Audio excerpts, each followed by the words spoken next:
শনিবার 3 দিনের সফরে ঢাকায় আসছেন ভুটানের প্রধানমন্ত্রী শেরিং তবগে।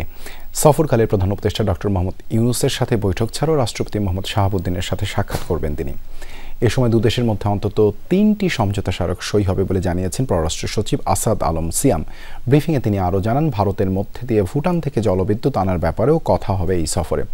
বাংলাদেশের জন্য ভুটানে ভ্রমণ ট্যাক্স আগের মতো রাখা কিংবা কমানোর প্রস্তাবও দেয়া হবে বলে জানিয়েছেন পররাষ্ট্র সচিব। সফরকালে সাভারে জাতীয় স্মৃতিসৌধে শহীদদের শ্রদ্ধা জানাবেন ভুটানের প্রধানমন্ত্রী। এছাড়া তার সাথে দেখা করবেন অন্তর্বর্তী সরকারের কয়েকজন উপদেষ্টা। 24 নভেম্বর ঢাকা ছাড়বেন ভুটানের প্রধানমন্ত্রী।